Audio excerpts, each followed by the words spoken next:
बढ़ता हुआ इन्फ्लेशन किसके लिए प्रॉब्लम है? आम जनता के लिए, गवर्नमेंट के लिए? क्या है रीज़न महंगाई के इतने बढ़ने का, या फिर कहें कि फूड इन्फ्लेशन के बढ़ने का? High inflation pressures persisted across other major food items also, details of which are given in the footnote. On the other hand, the softening in core inflation continues to be broad-based. पहला question हमारे पास आता है, inflation क्या है? क्या meaning है inflation का? 2001 में मैंने 1 किलो प्याज 10 रुपये की खरीदी। आज 2024 में मुझे वही 1 किलो प्याज खरीदने के लिए 50 रुपये देने पड़ रहे हैं। इसे ही कहते हैं महंगाई या इन्फ्लेशन। इन्फ्लेशन में भी बात करें तो फूड इन्फ्लेशन गवर्नमेंट के लिए सबसे बड़ी चुनौती बनी हुई है। आरबीआई ने डिक्लेयर कर रखा था, अगर इंडिया में इन्फ्लेशन 2% से 6% के बीच होता है तो वो इतना कैपेबल है कि वो इस इन्फ्लेशन को कंट्रोल कर लेगा। लेकिन एट प्रेजेंट इन्फ्लेशन 6% को क्रॉस कर चुका है। अब क्या एक्शन होगा आरबीआई का? अक्टूबर मंथ की सीपीआई इंडेक्स में चौंकाने वाले आंकड़े सामने आए। कुछ इस तरह का डेटा देखने के लिए मिला सीपीआई इंडेक्स में इन्फ्लेशन का रेट अक्टूबर महीने में 6.21% बताया गया है। इसमें भी ये कहा गया है कि जो आपके रूरल एरिया है, मतलब ग्रामीण क्षेत्र हैं, उनका इन्फ्लेशन ज़्यादा है एज़ कम्पेयर टू शहर, मतलब अर्बन एरिया। अर्बन एरिया के कंपैरिजन में ज़्यादा है रूरल का इन्फ्लेशन। अगर हम परसेंटेज में डिनोट करें तो रूरल एरिया में अक्टूबर मंथ में 6.68% का इन्फ्लेशन है, वहीं अर्बन एरिया में आपका 5.62% का इन्फ्लेशन है। आपके माइंड में क्वेश्चन आ रहा होगा, रूरल एरिया में इन्फ्लेशन हाई क्यों है?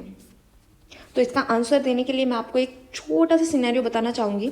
आपकी जो सीपीआई इंडेक्स है उसके अंदर फूड इन्फ्लेशन का जो पोर्शन है ना 45% है, और इस फूड इन्फ्लेशन के अंदर भी जो आपके रूरल एरिया है उनका कंट्रीब्यूशन है आपका 54%, और जो आपके अर्बन एरिया है मतलब शहर है उनका कंट्रीब्यूशन है 46%।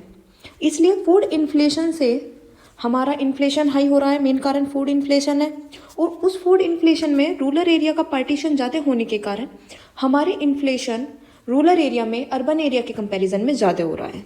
महंगाई को कंट्रोल करने के लिए इंडियन गवर्नमेंट क्या करेगी और उसका आम जनता पर क्या प्रभाव पड़ेगा? फर्स्ट, आरबीआई करेगा बैंक रेट हाई, जिससे क्या होगा, लोन पर ब्याज की दरें बढ़ जाएंगी। अपकमिंग टाइम में देखा जा सकता है कि हाउस लोन, कार लोन और अदर रिलीवेंट लोन के रेट बढ़ जाएं, उससे ब्याज की दरें बढ़ जाएंगी। सेकंड, आरबीआई बैंकों में कैश की लिमिट को इंक्रीज कर सकता है, मतलब कैश रिजर्व रेशियो को इंक्रीज कर सकता है। कह सकता है बैंकों को कैश ज़्यादा मात्रा में अपने पास रखना है, और कुछ अदर ऐसे टूल यूज कर सकता है जिससे कंट्री में मनी का फ्लो कंट्रोल कर सके, उसे कम कर सके। के मन में कि मनी का फ्लो कम करके आरबीआई कैसे इन्फ्लेशन को कम कर सकता है?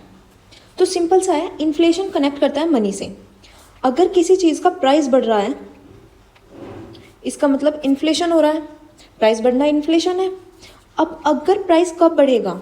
जब किसी चीज़ की डिमांड हाई होगी तो उसका प्राइस बढ़ना शुरू हो जाएगा, जो डिमांड में होगा उसका प्राइस बढ़ेगा, ट्रेंड में होगा प्राइस बढ़ेगा। अब अगर मनी कम होगी लोगों के पास तो वो डिमांड क्या करेंगे? कम करेंगे, और जब किसी चीज़ की डिमांड कम होगी तो उसके प्राइस ऑटोमेटिकली कम हो जाने हैं। इसलिए आरबीआई का फोकस क्या होगा?